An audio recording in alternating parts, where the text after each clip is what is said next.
जो डायबिटिक हैं वो भी ये ट्रीटमेंट ले सकते हैं? ले सकते हैं, डायबिटीज शुगर कंट्रोल में होनी चाहिए। ओके। लेकिन डायबिटीज़ वाले जो पेशेंट्स हैं ना, इनको अक्सर ये बात पता नहीं होती, हाईलाइट कर देता हूँ पॉडकास्ट में। देखिए, डायबिटीज़ आपके पूरे शरीर पे नुकसान डालती है। बिल्कुल। तो किडनी खराब हो जाती है, नर्व्स खराब हो जाती हैं।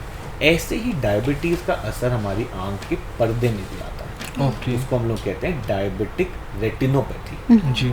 और हमारे देश में सबसे ज़्यादा डायबिटीज़ के मरीज है, diabetic capital of the world है। और ओवरऑल हम लोग डेवलप्ड नेशन में ऐसा देखते हैं कि सबसे ज़्यादा अंधापन के कारण डायबिटिक रेटिनोपैथी है। डायबिटीज़ की वजह से पर्दे में खून आ गया। तो जो भी डायबिटीज़ के पेशेंट्स हैं उनको अक्सर पता ही नहीं होता कि पर्दा भी खराब हो सकता है डायबिटीज़ से। जी। तो डायबिटीज़ या शुगर के मरीजों को एक बारी अपना साल में पर्दा ज़रूर चेक कराना चाहिए। बेशक नज़र साफ हो, सब कुछ बढ़िया हो, फिर भी चेक करा लो, क्योंकि इतना माइनर चेंज आता है कि अक्सर जब आपको पता लगता है तब तक काफ़ी डैमेज हो चुका होता है। और आंखों के जब नंबर की बात होती है, हम ये भी देखते हैं कि जैसे मैं अपनी ही बात करता हूँ, फॉर एग्जांपल मेरा एक का 2.5 है, एक का 2 पॉइंट है, तो ये अलग अलग विजन में कमी क्यों है?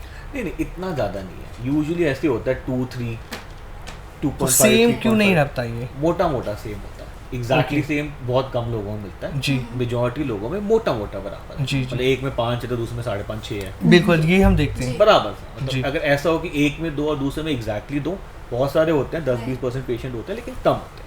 यूजुअली थोड़ा बहुत डिफरेंस जब बढ़ता है चश्मे का, उसका कारण क्या होता है मुख्य जो? वही आंख का साइज बढ़ना, लेंथ बढ़ गई, जी। उसके दो ही दीपचा कारण हर है। कुछ टाइम के बाद बढ़ने?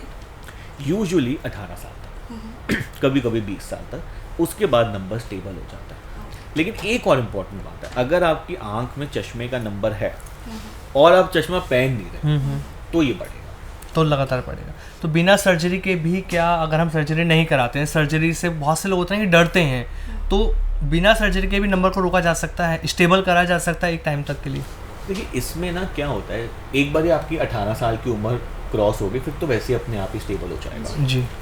इसमें सारी रिसर्च ये हो रही है कि एक बच्चा जिसकी आंख में चश्मे का नंबर चढ़ रहा है, जी।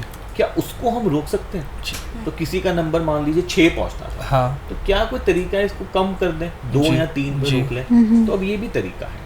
तो इसको हम लोग कहते हैं मायोपिया कंट्रोल। मायोपिया का मतलब होता है वो लेंथ जो बढ़ जाए, माइनस नंबर आ गया। तो इसमें 2-3 तरह की चीज़ें हैं, और यूजली 16 साल के बच्चे उनसे कम की उम्र में करते हैं जी। इसमें कुछ दवाइयाँ हैं, जैसे डाइल्यूटेड एट्रोपिन है, उसको डालने से नंबर बढ़ने से रुक सकता है। फिर एक स्पेशल तरह के चश्मे होते हैं जिनको मायो स्मार्ट ग्लासेस कहते हैं जी। थोड़ा सा पेरिफेरल रेटिना को स्टिमुलेट करते हैं, तो उससे भी नंबर बढ़ने से रुक सकता है। फिर हम उनको एडवाइस करते हैं, भाई रिड्यूस मोबाइल कंप्यूटर, गो आउटडोर्स, सनलाइट में जाओ, और कुछ विजन थेरेपीज। तो इन सब को करके ना ऑलमोस्ट 60-65% तक चश्मा बढ़ने से रोका जा सकता है। कम भी कर सकते हैं?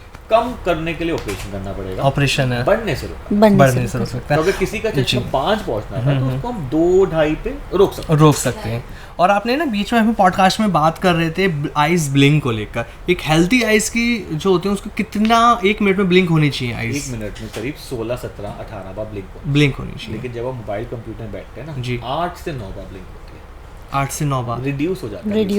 तो इसलिए हमें 20-20 का जो आपने फार्मूला बताया, भी से कि थोड़ा बहुत आप खुद ही ध्यान रखो कि आप ब्लिंक करो, जी। या जो ब्लिंक नहीं करोगे ड्राई होगा तो लुब्रिकेंट डालो। तो 2-3 चीजें ध्यान रखनी चाहिए।